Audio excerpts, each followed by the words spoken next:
வணக்கம். முரளி தமிழ் கவிதை யூடியூப் சேனலுக்கு உங்களை வரவேற்கிறோம். தொடர்ந்து கவிதை கேட்டு வரும் அனைவருக்கும் நன்றி. இதுவரை நமது சேனலை சப்ஸ்கிரைப் பண்ணாதவர்கள் சப்ஸ்கிரைப் பண்ணிக்கொள்ளுங்கள். பக்கத்தில் உள்ள பெல் பட்டனும் அழுத்திக் கொள்ளுங்கள். கவிதை பற்றி உங்கள் கருத்தை கமெண்ட் பக்கத்தில் பதிவு பண்ணுங்கள். பிடிச்சிருந்தா லைக் பண்ணுங்க, ஷேர் பண்ணுங்க. வாருங்கள், கவிஞரின் குரலில் இன்றைய கவிதை மழையில் நனைவோம். வணக்கம். தொடர்ந்து எனது கவிதை கேட்டு வரும் அனைவருக்கும் நன்றி. இன்றைய நம் காணொளியில் ஒரு புகைப்படத்திற்காக பூத்தது இந்த கவிதை. வாருங்கள், கவிதைக்குள் செல்வோம். நன்றாக வாசித்துப்பார் நங்கையே, நன்றாக வாசித்துப்பார் நங்கையே, உன் கரம் பற்றி இருக்கும் அந்த புத்தகத்தில் இருப்பதெல்லாம் கவிதை மட்டுமல்ல, என் மனத்தோட்டத்தில் நீ விதைத்து போன காதல் விதை கவிதையாக விளைந்து உன் கைக்குள் வந்திருக்கிறது.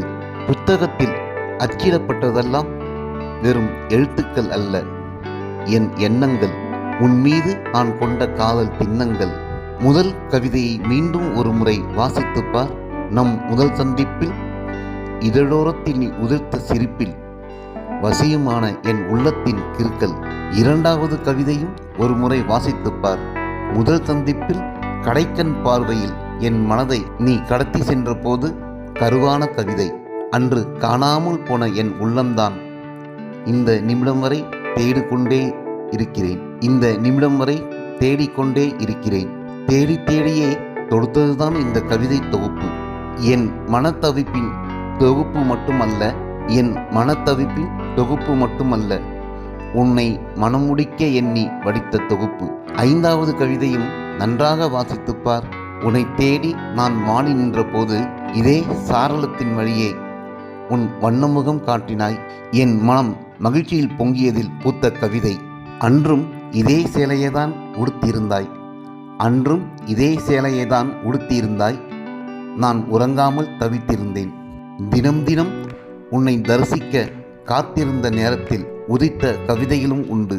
உன்னை கண்ட பின்பு உன் கயல்விழி பார்வையில் உன்னை பாட சொல்லி என் மனசுக்குள் சங்கத்தமிழ் சொற்கள் துல்லியதும் உண்டு.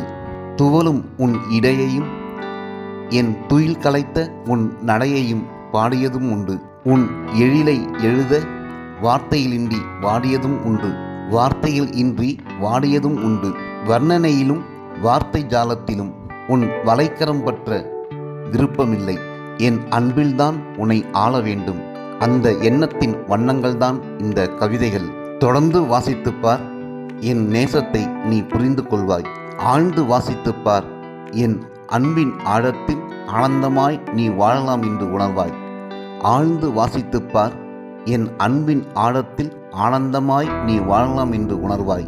கடைசி பக்கத்தில் மட்டும் நீ நான் என்று, கடைசி பக்கத்தில் மட்டும் நீ நான் என்று முடிக்காமல் விட்டிருக்கிறேன். நாம் என்று நீ தொடர்ந்தால், நாம் என்று நீ தொடர்ந்தால் வாழும் வரை வாழ்வில் வசந்தம்தான். இல்லையேல் இன்றே இடுகாடு நிச்சயம்தான். வாழும் வரை வாழ்வில் வசந்தம்தான். இல்லையேல் இன்றே இடுகாடு நிச்சயம்தான். நன்றி. இந்த கவிதை பிடித்திருந்தால் உங்கள் கருத்துக்களை கமெண்ட் பக்கத்தில் பதிவு செய்யுங்கள். மீண்டும் வேறு கவிதையுடன் உங்களை சந்திக்கிறேன். நன்றி, வணக்கம்.